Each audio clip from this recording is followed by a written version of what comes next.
Madhouse Podcasting Network.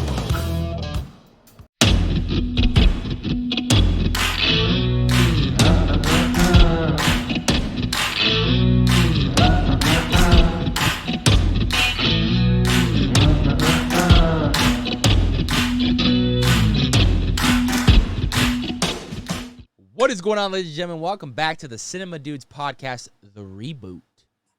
I'm your host, Anthony, and with me, as always, is my sidekick, my man, my partner in crime, Hello. Lucio. How you doing, brother?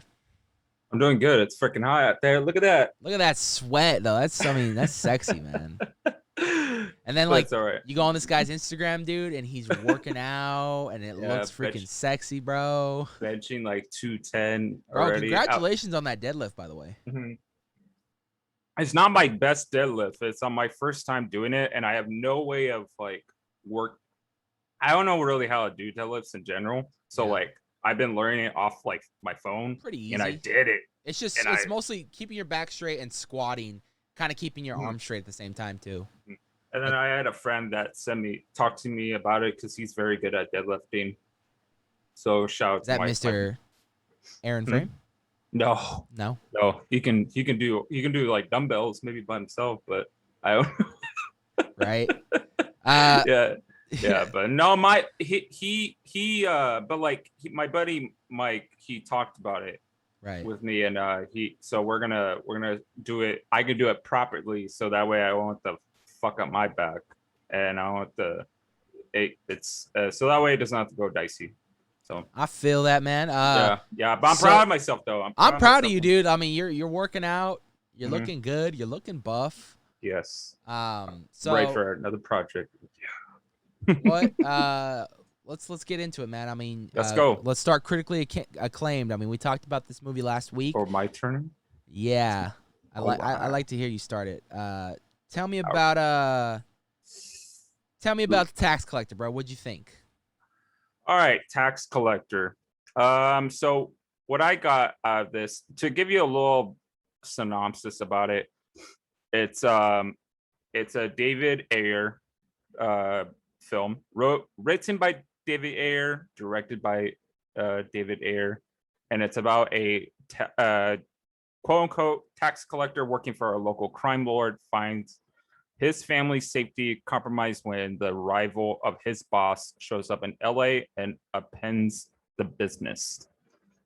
The business. So what we're seeing is that, you know, I saw this as a 4.8 on IMDb, which I totally understand. Right. Sorry about that, by the way. My freaking camera was glitching. No, you're fine. And I heard so many different opinions about it, saying it was how bad it was, how some people say it was good because of Shia LaBeouf returning to acting. And I say, you know what, I'm gonna give myself, open-minded. I'm gonna go with open arms, and I'm gonna just watch it. Right. Honestly, it's not my favorite at all. I love David Ayer. I love Training Day. It remind me of, what's it called? End of Watch. End of Watch, yeah. Yeah, those are two of my favorite David Ayer films. And then I see this kind of like a similar nuance to it. Right. It does hold in the LA area, so he's very good at that, working with that scenery, with like showing how the city is, right? How the gangs are related, work over there, they operate cartels and whatnot. Cartels, yeah. So we see like this character, Bobby Soto's character, David, is this, like, he's this normal husband, wealthy of a man. He's like he's like very cares of his family, of others. But at the end of the day, I mean, by then he goes outside, he steps out of that door, he's totally different human being. He's totally different character. So you see him as this crime lord, of a dark character, and but in a way he's kind of vulnerable in some way, because he does have some weaknesses. So at the end of the day, he has to protect his family, but like in a way he's trying to develop himself to to be this better cartel of himself, this better human. Right. And then you see, Shia LaBeouf's character come in, which I thought was a great it's good. What did you think about all the fucking tattoos that he got for that film? You barely even see him. Waste of fucking time. I didn't even see him. I personally think that he used that as an excuse because he really wanted all those tattoos in real life. He probably did. And you know what? I'm glad that he can do that for himself. I think he did it more too for a Hollywood purpose. So like, if anyone tries to tell him like, "Oh, we can't cast you because you have all these tattoos," he did it. He was like, "Well, I got it for another film." So yeah, and I think for his character, well, one, I think there should have been. I'm a big character backstory. And I'll speak to this about another show that I'm going to bring up to myself too. Right. So I won't be long on this one. Right.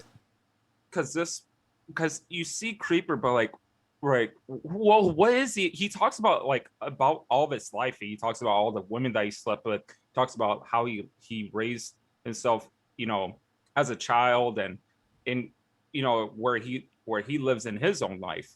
And then you don't see his, when he goes inside his own home, you don't see like how the David character is. Right. You don't see a lot of that. We're like, well, where is that at? Yeah. That was an issue too. There was not a lot of built for that character because he was on set most of the time. Yeah. And obviously maybe it's because of Shia LaBeouf and he's a big name. Yeah. So like they gave him more screen time. Mm-hmm. So like that was an issue. It's like, why wasn't there there was more in depth of like a character background of him. Like right. Maybe there is, and I'm hoping I'm hoping one day David Ayer releases like a cut of that, is because this is if you guys want to watch a 90-minute film, this is it.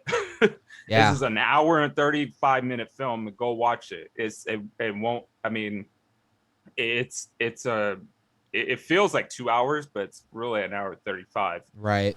And this one was like, I hope maybe there's a cut that shows more in depth of how he is as Creeper, how he isn't when besides that cartel life.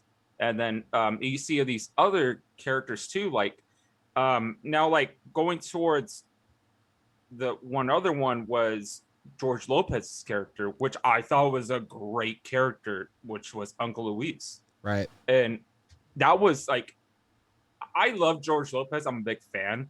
I know you are too. Yes, I am. I love the Lopez, man. I love George Lopez show, and he does some other serious roles, and this one was kind of my first time seeing him in an actual serious role. He does great as this like as this character, this persona of a uncle. Right. Like you can see him as this like, you can actually be like it's an actual uncle in his life. Yeah. It was like, and so it worked. It was a really good work for him. What else I gotta say about this? Like, what'd you think of the overall the villain, dude? That was some satanic shit he was into. Yeah, man. It was that guy was a Conito. Right. Was just in. I think that was a Native American like evil part of that kind of cartel. I don't know. Maybe it was because he looks. Does he look? That's a Mexican cartel. I mean, a lot of Mexican cartels, they do devil worship like that. Does that? Have you heard stories about that in at all in past life? I mean, you've seen you watch those like documentaries about cartels and whatnot, and they they do that kind of stuff, and then like a lot of movies depict that way too. Is they use symbols of like Jesus and stuff to like kind of as like a metaphor or something. I don't know. Yeah. So yeah, that was a crazy. That was the only thing that kind of was very it was a freak like it was so Well, horrendous in a way, was seeing him. you know what was a scene that like really made me love it like towards the end was that one scene where he goes to his buddies who are part of the Bloods. Remember that? Yes. The Bloods, they he goes to their house like all beat up Mhm. and stuff, and like they all get all defensive and stuff, and then but like he was always cool with the Yeah. leader. Like him and the leader always got along and stuff, and they had no issues. Like they had each other's backs. And that's why when like they came out, when he came up and they started giving him shit, like the leader came out, hey, leave this guy alone. This guy's cool. This guy, you know, he helps us out. He's a really good guy. He's a family man and all that. And then he tells him the situation. He's like, I need your help, man. He goes, they have my daughter, and he goes, say no more. Yeah. You know, like I really like that scene though, that chemistry like they had. He's like, hey man, this guy is a family man, and they got his daughter, and you know we don't allow that in any sort of the world we're in. We don't want kids involved. We don't want them to get hurt or anything. Oh. And that's why he was like okay. telling him, he was like, we're gonna help this man get his daughter back tonight. I thought that was kind of like vague for me at the beginning, because like when he did that, he was like, "Oh, okay, we'll do that for you." Well, yeah, no, it's cause like and like I think the beginning of the movie he has an interaction with them, and they've always been cool. And so like when he told him like, hey, you know, they took my daughter, and it's kind of like an automatic like, yeah, we're gonna help him, dude, because he helps us, and he, you know, it's his daughter, you know. Yeah, that was and then you kind of see, it's kind of weird how the villain had, you see him in this briefcase, and he has so many different fucking phones on. Yeah. It's like, what Burner phones, dude. Burner. That's how they do Yeah, them. that was so crazy. Yeah. Maybe the one that made me really laugh was Brian Ortega showing up in that scene where he played he played Venom, and Oh. it was, I laughed because if you guys are not a UFC fan as much as I am, I'm becoming like this UFC fan, and I've seen Brian Ortega is actually a really great fighter, and he's actually on fighter he's on this fighter show, like it's UFC show. Completely forgot what it's called. But he's with Alexander Volkanovski, Right. and so the Ultimate Fighter. Yeah, Ultimate That's Fighter. what it's called, Ultimate Fighter. So seeing him in that was just like kind of hilarious, because like he hasn't fought in so long, and Right. I think that was during the time he made that film. It was the last time he fought, and he was in it. There was one other guy like he barely saw, was Brendan Shaw was in it. He used to be a fighter back in the 2010, Right. and he's a commentator now for his own podcast. So overall, this film, I don't I can't seem to like this, because it just didn't have enough, like, story into it. There was not enough story. Like, Yeah. the acting too was kind of like dull. Like with David's character, Right.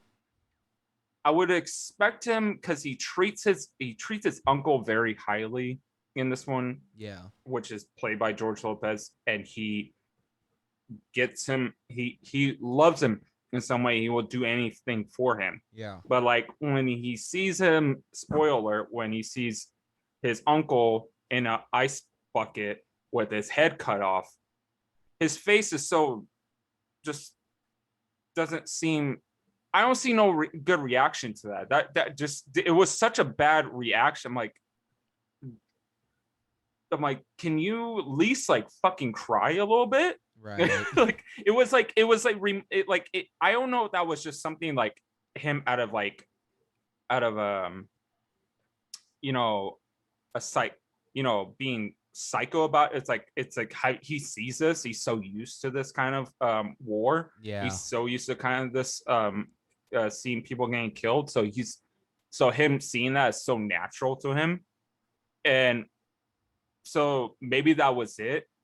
Yeah. But I would expect a different reaction especially from a family person than he was towards, because when he sees his wife and his kids, obviously, yeah, he's gonna when he sees at the end his wife and his kids, it was a huge effect to him. Yeah. like because that's his life. Yeah. That's part of his life, and he would do anything. And That's right. so They kill him, huh? yeah, they killed. Well, they killed. The mom. They killed the mom. The kids survive, Yeah. and so and then like Shia LaBeouf's character gets really fucked up He too. gets whacked. Whacked, and it sucks. It just like, oh my gosh, I would just wanted to see more and more of like his character, because like I think that was everyone's like so engaged to. It's like Shia LaBeouf acting this whole different, like he was acting like this cholo of a character. Yeah. It's gangster. Sorry, I would say gangster of a character, and now he it Dead. just wasn't enough. He's dead, and it's not enough storytelling of that. So I don't know. I didn't like that. Didn't really necessarily like that much of it. I mean, but I'm pretty sure there's gonna be more. David Ayer films are gonna be kind of crime related, and he's gonna go that route. So that's my end for that film. And would you like me to like continue, or would you with the show that I watch, or do you want to go jump on yours?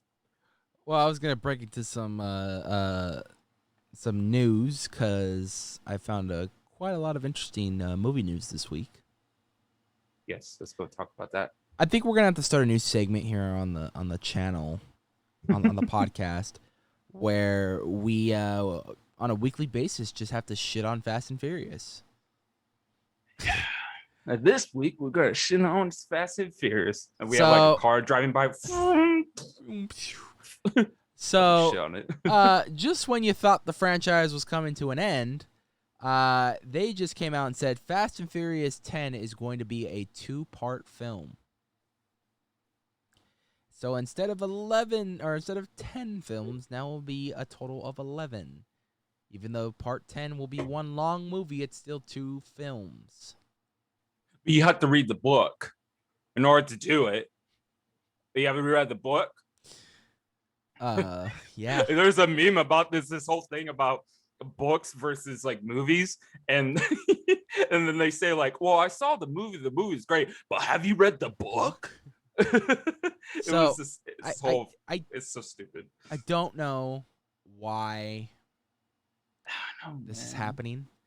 I do give little props to Vin Diesel though, because lately, if you've gone to Universal Studios in the last couple of weeks, he's been stopping and taking pictures and giving away a lot of stuff on the studio tour while people are nice of him. So I mean that's Nice. cool. Yeah. But I wouldn't, if you'd be like, you a fan of Fast Furious? I'm like, no, dude, I'm a fan of Guardians of the Galaxy though. So I would say the same. I'm like, yo, you're Groot for all I know. This Dom Toretto, get the fuck out of here. I already past that in Fast 7. I was already done with go back to a good movie that you had, like Saving Private Ryan. Right. Dude, you were good for that for like 15 minutes. I know. Of that movie. It's probably your best acting you've ever done in your life. But let's not shoot so much of Vin Diesel. Vin Diesel's a great guy overall. Yeah. I mean, he's great at singing too. That's all we know. Um, But yeah, but like I'm saying, like I think he's doing this so he knows he wants to, but at the same time, part of me is like maybe in the inside of him he wants to end all this. He wants to. I mean, that's why they're doing 10, but we'll see. I don't understand the whole two part of it. I don't understand that. And they're talking about how Paul Walker characters returning too. I'm Paul like, Walker? how? Yeah, because they're gonna talk. They're gonna CGI and they're gonna bring his brother like they did in Fast 7 or Fast 8 or whatever, and then they're gonna CGI him. So I got all the. Sammy went to go see it, and he gave me all the spoilers. Was it bad too? Yeah. He said there's a lot of continuity errors, a lot of fucking, you don't even know what's going on, and like how did that happen? How did this happen? Kind of scenarios, and I'm just like, doesn't. Well, it's at a 5.2 with IMDb Out of and 10? out of 10, Yeah, and that's bro. You know what else got a pretty like from Rotten Tomatoes like a 50-something% was 4 Good Days, man. 4 Good Days. Oh yeah, we're supposed to watch that. We skipped that one. We're skipping That's that next one, week. by the way. Yeah, Do it next I'll be week. next week. Yeah. But it got Sorry. like a 50-something%, dude, and that made me a little Mm. sad because it looks really fucking good. Yeah, I think we're gonna talk. We'll talk We'll be about the that judges next of that. week. Yeah, we'll be the judge of that. We'll see how it goes next week. I mean, I might, I would say 50% that would be because there is a good cast in it. So there is Mila Kunis, there is Glenn Close. Glenn Close is a big, giant, Actress. proponent, actress, and just a big proponent of so it's a big proponent to like those kind of studios that see that. She's just a big known name, and Yeah. she's just, and she's so great at her work. So Yeah. it's like that doesn't affect me at all. Maybe it could be a writing issue, it could be a character issue, or maybe the just a lot of things in production didn't go right, and that caused that. So like the same thing with Fast. I don't know how fast this Fast and Furious film became so bad, and I'm like, you know what? You guys should just put that film. Y'all should have stayed in space. You guys should just put that film in fucking during the pandemic. Maybe they'll have less people see it. And then after, I don't know, maybe you guys would have got this. You guys probably would have got the same reaction. So I don't, He's not wrong. yeah, I just, I can't, I'm gonna see it out of like, just out of curiosity. Cause I like to like, I have to bite the bullet and see these kind of like crappy films. But, and even these crappy films are still continuing as a franchise. So, and like we talked about last week, I think this film wants to prove that this is the biggest franchise in, in all film history. And there's no other film that's going to do that. MCU. I mean, and they surpass Harry Potter, which was the biggest franchise in that. Not technically. Harry Potter's catching up. Actually, yeah. Harry Potter's tied right now. Harry Potter's at 10 films, the whole universe. Yes, they did. Fantastic Beasts and stuff. Yeah, and then I think now they're doing a Lord of the third Rings is. Lord of the Rings did 6 films. They did the Hobbit film, 3 Hobbits, and then 3 Lord of the Rings. Now they're going to be doing a TV show for Amazon. So that's 10. That's 7. Oh yeah, sorry, 7. My bad. So Lord of the Rings, but actually you can technically say Star Trek. Star Trek's been going on for years, and that goes with shows and movies.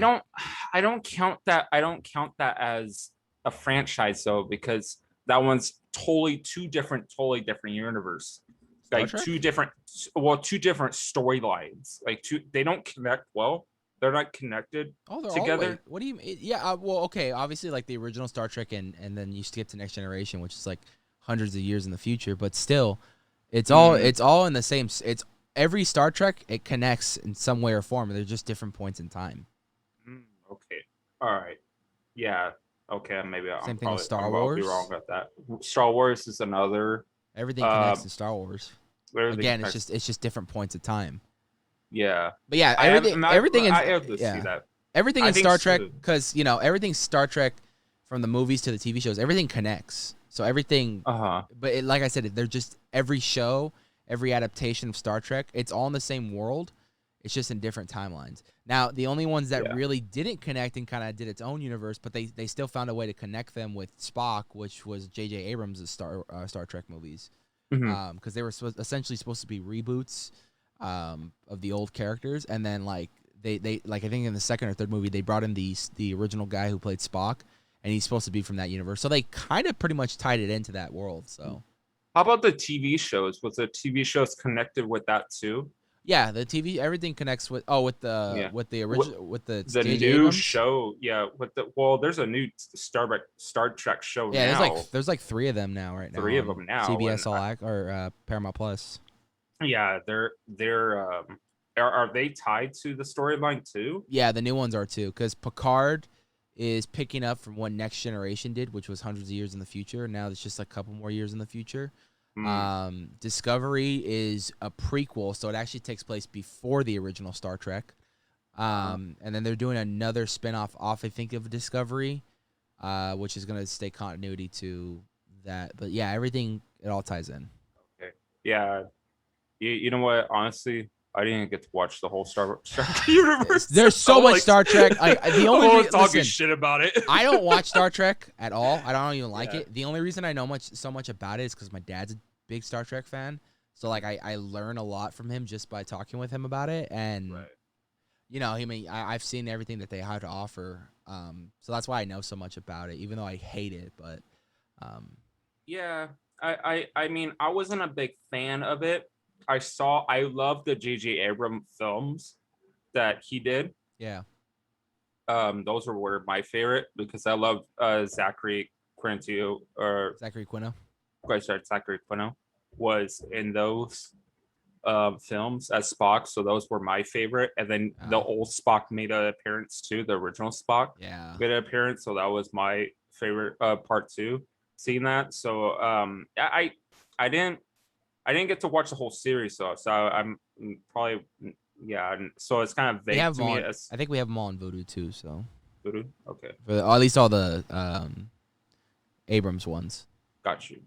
Yeah, so I'll have to eventually get my way towards that and see what's going on. In other news, outside of Fast and Furious, both Aquaman 2 and what was the other one? There was another one that started production. Oh, John Wick.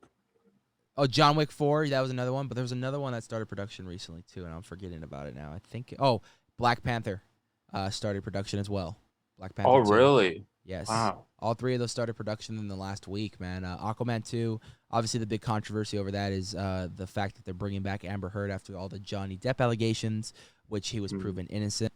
And they're still working with her, Warner Brothers, which company has been pissing me off as of late. But what can you do? There's not much you can do about it. Warner Brothers has been very risky with a lot of their work, especially with there's controversial, and they don't take time to that, and they put that at their own risk. Yeah, and they work their way through. I mean, good for them, but at the same time, they're a lot of it's like they're kind of walking on eggshells, and they just want to. That's how you lose your respect, though. You know what I mean? Yeah, and in some way that's a consequence to going through this walking in eggshells with this controversial orbit around around you while you're working, while you try and make a big film, a big franchise, right? A film that's part of a big franchise, which is DC. And when DC is trying to develop them to increasingly trying to build their film franchise, and and they had a lot of movies that were didn't turn out well in the past. So now they're trying to get themselves working, and then they bring this. It's kind of like, well, shit, like, hey, we thought you were kind of doing good, and now you're bringing this woman back. Yeah, man, go and I'm thinking like too, like, because Warner Bros. Isn't Warner Bros. Working with Fantastic Beasts, right? Yeah. And then I'm like, dude, just bring. They recasted Johnny Depp too. They recasted Johnny Depp. And I'm just like, I'm pissed because like that like I love the new actor that's doing it. I'm a big fan of his. Yeah, he's a good villain. Yeah, he's a great villain, but like I just, man, if it after that controversy like was done, like they could have brought him back. They could have worked in some way, but I think during that, I think it's already set because they were like, well, like what's his name? Mads McKellen. Yeah, I know what you're talking about. Mads. I'm gonna pronounce his name, and I'm gonna Mads McNelson. I'm pronouncing that wrong, so I'm sorry. Anyway, he like he's talking about like how the character is, and now it's like fuck, like there's nothing we can do at this point. But I mean, what can you do? It's like we could say we're hoping for the best in that franchise, so we're gonna John Wick 4, obviously, the long-awaited John Wick 4 project is now in production after finishing, with The Matrix a few months ago. He has now moved on to John Wick Chapter 4, which is due out next year. Matrix 4 due out this year. And John Wick 4, the long-awaited sequel from John Wick 3, Parabellum. We've been waiting to see what's going to happen next with John Wick. Obviously, the last we left him was in the basement with Lawrence Fishburne's character. And they're talking about getting revenge on the Continental and the higher ups on the table. So it's gonna be a good one. I'm expecting more bodies than ever. It-Man's gonna be in it. It-Man's gonna be and he's a former friend of John Wick, so they're gonna kick ass together. On top of that, I'm expecting the body count to be the all-time highest in the film franchise thus far. I hope so. Is there a research or is there a video of how many body counts are dead? I think there's people on YouTube that have done body counts for all the John Wick movies. And I honestly I think what they do every fucking film is they just up the body count and get more creative with the kills. I will say. I will say this, dude. In the beginning of the film of John Wick 3, when he's fucking fighting those people with knives and like all those antique shits, dude, like that was badass. It was so great. Oh, it's just like this is there's no other. I don't think there's no other action-packed fighting film than this. Like this doesn't. I don't. Matrix is there though. Matrix is there, but this kind of style of fighting. Well, they call it gun fu. Kung fu because it's like kung fu and they're using guns at the same time. And it's a mixture of kung fu while he's shooting and killing people with his hands and stuff. So they call it gun fu. Well, you got to think too. This is all his work too. Yeah. So this is like all his stunts, and so I'm liking that the fact that he gets to step in. Keanu gets to step in and do that kind of work for himself. He doesn't have He does have a stuntman. Let's just talk about how this guy never ages. He's 50 plus years old, great shape. And doesn't look a day over fucking 30. The nicest guy ever. Yeah. Too. The nicest man. Like the nicest man. He's done stuff behind the scenes that, like, I think for Matrix, his stunt doubles were bikers, so he bought him brand new Harleys. Yeah. For they were filming a movie and it was like super cold, so he bought everyone on set like the big heavy jackets, like the fur jackets with like a bunch of hot chocolate and stuff. So. He had a really bad past. I think he had a family or someone close to him that passed away. Right. Very suddenly, I think, or something really bad happened with this someone close to him, and he had to live out that for a while, and that kind of changed him who he is as a person. It was I heard it once a long time ago. I would have to look it up again, but like it was bad tragedy. But him, he's like the nicest guy though. He's the type of guy he would go. This is how normal this man is. It's like he can go to a subway in New York and he can sit there reading a newspaper. I seen that video. No one would bother him. He's just there reading a newspaper. He's fine. Or even like when he offered that pregnant lady a chair, like no one would give it up, and he like stood up and like immediately offered his seat. Like that's cool, man. But man, I mean, if you're the father of his, I mean, fuck. It's gonna be really cool to see, Morbius and Neo reunite and team up again. It's gonna be a lot of fun. Is he coming back? Lawrence Fishburne's gonna be in John Wick 4. Oh, he's not returning though as Morbius in. Oh no, not in Matrix 4. I was but in John Wick 4, he's gonna be in it. Okay, I was a little excited there for him. I was like, fuck. But so cool. Like I said, Morbius and Neo coming back in John Wick 4. It's going to be great. And the last one, the little bit more emotional one, before we talk about this next trailer that I really want to see. The production beginning of Black Panther: King of Wakanda. It is emotional because I know Kevin Feige came out and said it was a little emotional when they started filming, but they really know that if Chadwick can say anything, he would tell him to keep the franchise going, and this is what he would have wanted. And they're just going to keep his legacy going and continue to explore that world of Wakanda. So I'm super excited. I'm excited too. It's going to be a great honor and the memory and loving memory of one of the fucking hands down best actors of our generation. Yeah. You know, That's it. Jackie Robinson, his role in 42 is absolutely phenomenal. Yeah, it's so great. There's more. I think I don't think there'd be anyone that could replace that man. Yeah, dude, it And was that devastating when I found that out. Yeah, It's about a year. It's about a year ago to the date too, almost, or actually a little bit past. But yeah, it happened about a year ago. Think about that, dude. Was it in November? No, it was like April or May of the pandemic, because I remember I went to a drive-in to go see fucking New Mutants, and then I was driving in, I got the news, and I was like, fuck. Yeah, I remember walking to a dollar store and I hearing that shit. God damn. Yeah, dude. That was just like I didn't want to believe it because I was just like I was running. I was rushing to grab all my stuff. Like I went to the Stater Brothers actually.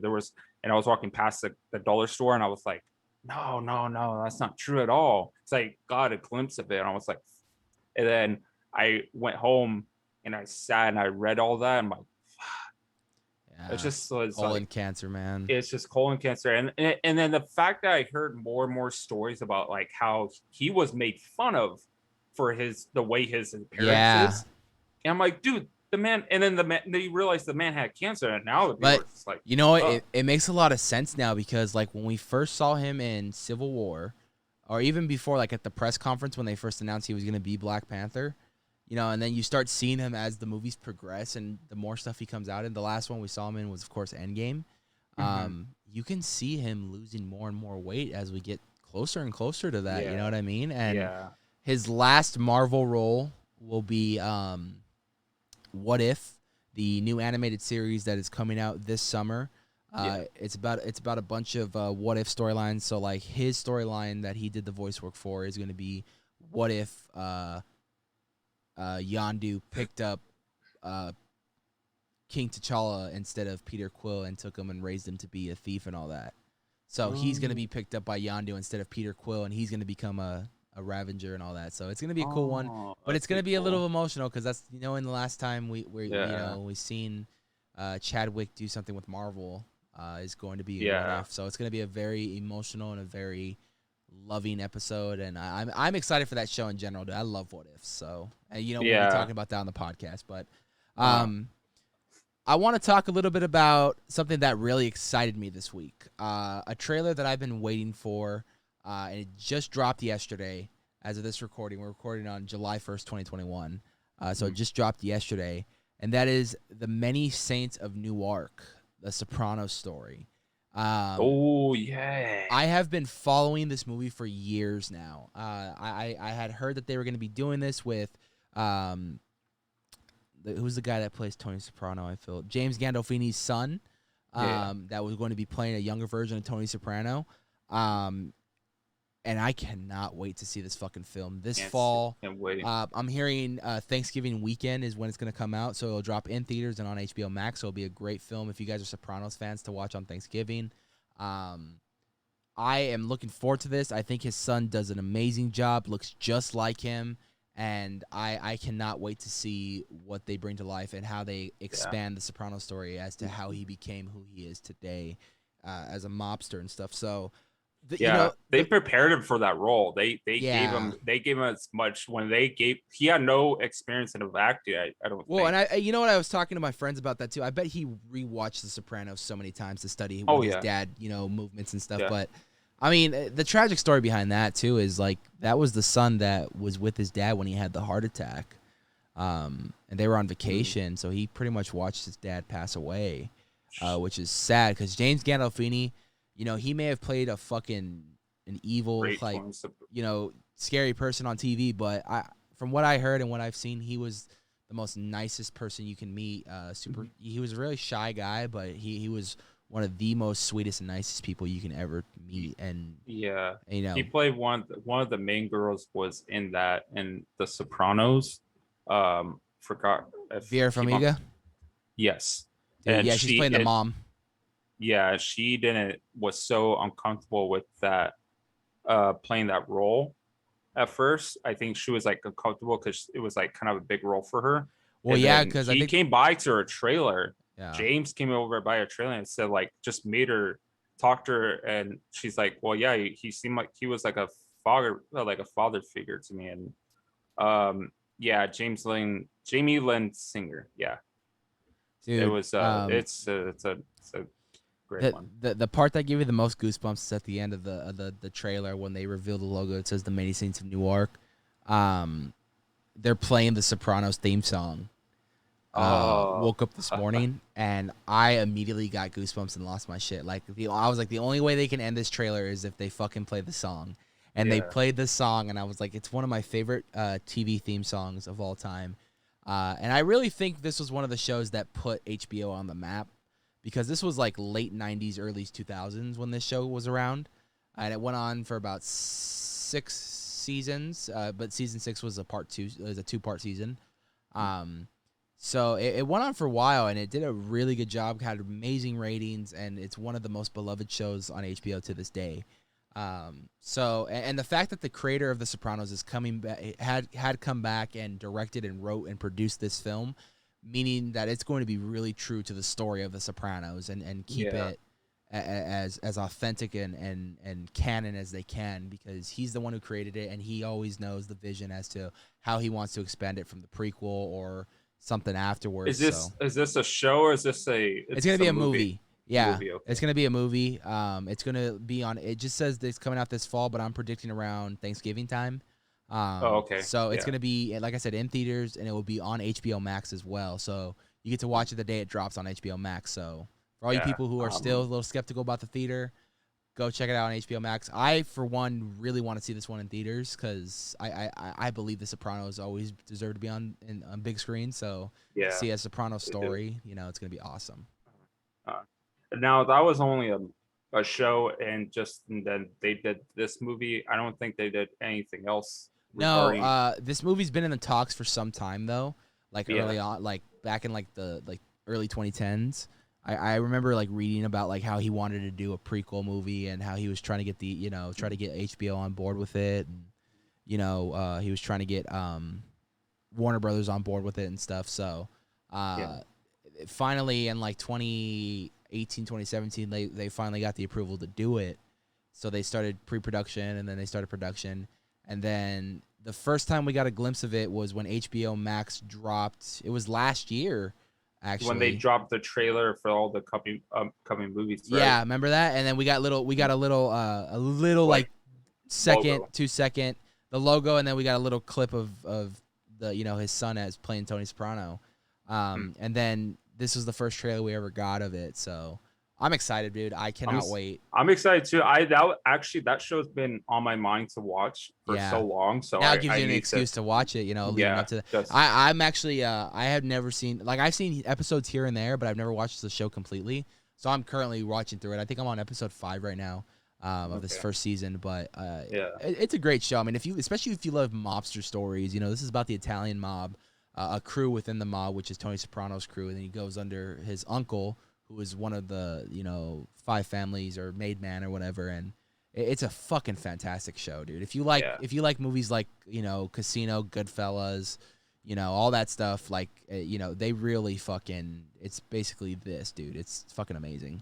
Yeah, I'm excited. I'm really excited for that. Maybe we'll start comparing like each season. We'll watch a season, then we'll just like talk about it on the podcast. I'm down for that. I just got done with like one other show that I was gonna speak about. So I'm probably gonna watch that on HBO, because I just got done watching Mayor of Easttown. Okay. And which was, whoo, that's a freaking really good show. If you love twisted film, if you love twisted crime shows, that's a show to watch. Yeah. If you watch, I don't know if you've seen they really have been doing good on bringing these shows to HBO. Like they showed The Undoing, pretty big. I think it's Big Little Lies was another one. That was like another good. It's not really a crime show. It's a really small town suburb like show with Yeah. like these like mothers, like these stay-at-home moms, and there's like a murder involved, and so that was another one. And then Mayor of Easttown with Kate Winslet is just a badass of a fucking character in that show. So I highly recommend that. That's a short series, 7 episodes. I'll So check it out, yeah, my friend. yeah. Now I'll be watching but that will give me an excuse to watch The Sopranos. So We are we're on right at the tipping point, final segment, man. and we're gonna bring back Loki, episode 4, man. 4. I- We talked about episode 3? We did, right? Yeah, we did 1 through 3 last week because Okay. we filmed last Thursday, and that was after 3 came out. But Now I'm gonna let you lead up to this because I don't. I know I watched it. I'll be honest with you, I was a little like distracted watching it, so I was not really paying attention too much. But I kind of watched little bits of it. I'm gonna watch it again to get a better perspective. So right. I'm gonna let you lead on to this. Loki episode 4, man. So full blown spoilers ahead for the latest episode of Loki. Man, what a roller coaster of an event. So we leave off. We start back up where we left off, which was the planet that was going to be blowing up because another planet was crashing into it.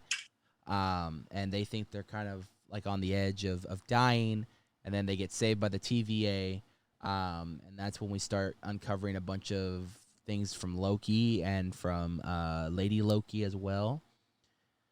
Long story short, you find out Loki knows some stuff about the TVA that a lot of people were believing in one thing, which is a whole different thing, which you uncover more in the show. With Loki, getting to Owen Wilson finally and telling him the truth, and Owen Wilson believing him, and Lady Loki talking with a guard B-15 and her seeing her former past before she was a variant agent. Therefore, helping Lady Loki help kind of take down the TVA from inside and get to the Time Lords. Now, we know that the girl that is kind of in the head honcho in Loki, she is in charge of the TVA. We know that she's had a past with Lady Loki. We found out that she brought her in at a very young age, so she was constantly on the run since her whole life. So we know that these two have a history throughout the show. The interesting part is that she remembers her, and when they get introduced to the Time Lords, we find out that there is no Time Lords.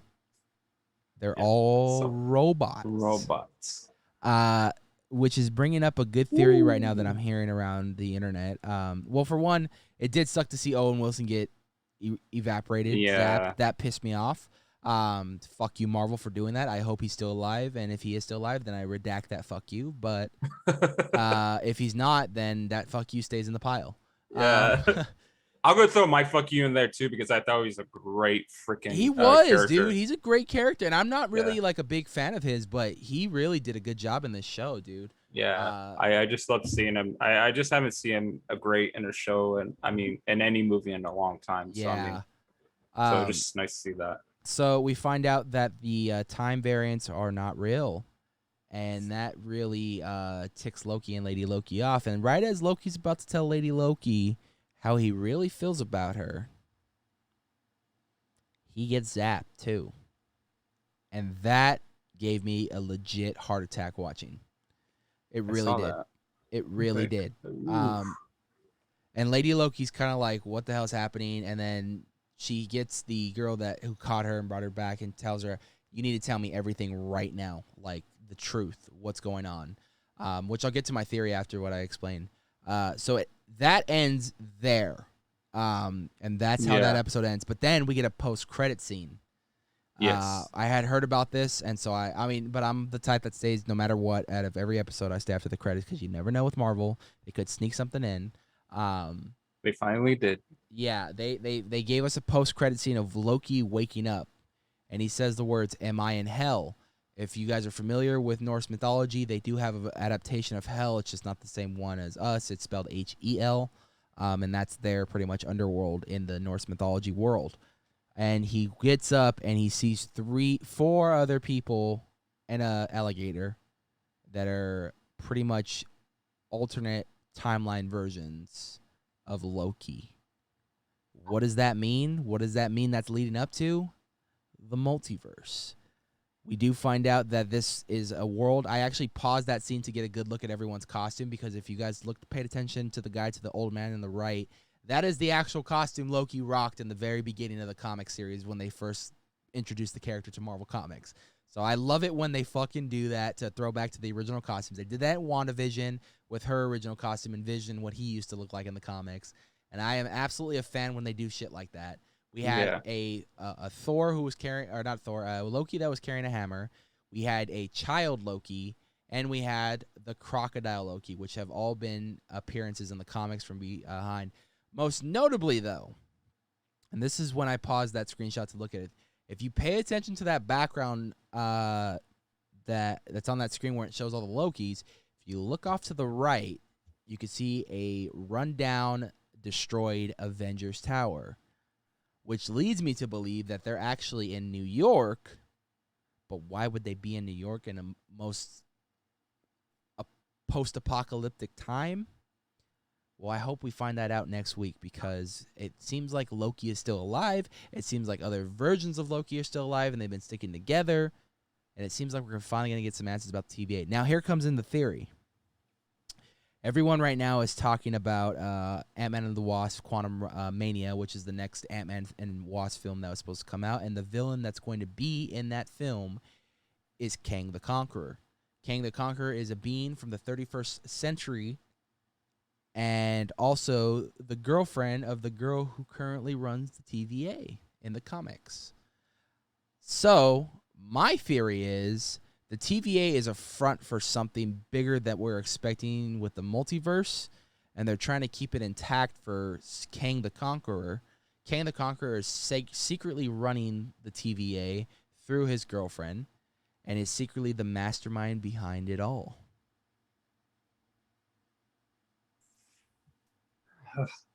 It's a lot to take in. The reason why the reason why that is too is there's another theory that they're inside the quantum realm, and Quantum Mania is the title for the next Ant-Man and the Wasp film, so they're going to be messing with the quantum realm.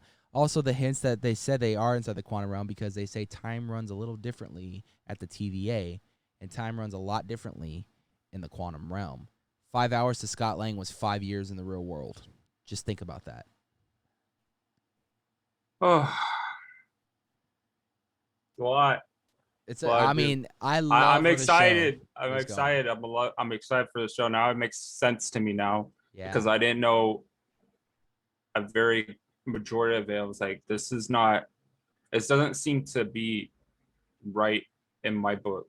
And then when the end, I saw the post credits. I'm like, okay, I don't know what's going on, but like I'm excited for it, because I know this is something. When I see something that I don't understand, and it excites others, like that means it's something big in the comic world. So I'm like, I'm curious now what that kind of It's the multiverse, man. what is that They that said is. And this show is going to have a huge impact on the future of the MCU, and the future of the MCU currently right now is leading towards the multiverse.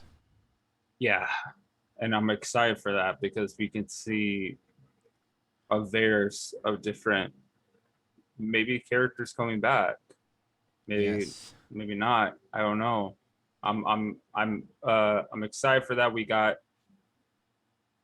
till next week, unfortunately, to I'm make that. excited. I will be there. I'm going to watch it, and we'll talk about it. Sorry, I'm getting my fucking TikTok's blowing up. I'm like, what the fuck? So many people are liking my video right now. Wow. But with all that being said, I mean, I think it's going to be a good final 2 episodes. Also next week, Black Widow. So we'll be talking about that. I'm going to go see it Friday. So maybe we have to do the podcast like Friday or Saturday, but I will be Yeah. seeing that. I'll be discussing that. Full spoiler, so get ready for that. And hopefully Lucille can get a chance to watch 4 Good Days, and there we Yeah, go. I'll watch that on my good day of that, and I'll talk. I will watch I'll watch the Sopranos.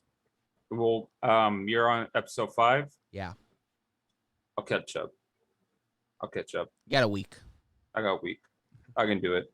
I think I could do it because these shows are that on Mayor of Easttown. It's like an hour long, Yeah, and I these plow through that. They're like a they're day only or like two. they're only like 12 or 13 episodes long. So Mhm. So I can do it. Yeah. So we'll talk about that in my corner, and then when you can speak about Black Widow, and Loki episode 5. So we got it. We got it. All All right. right, ladies and gentlemen, if you guys enjoyed today's episode, hit that like button. Or if you guys are listening on Spotify, Google Podcasts, Apple Podcasts, Anchor, follow the podcast. Let us know you guys want it more. And if you guys are on YouTube, subscribe with those bell notifications to be aware every time we put up a new video. Like the content. And yeah, until then, we will see you guys next week for another episode of the Cinema Dudes Podcast, The Reboot. Ooh,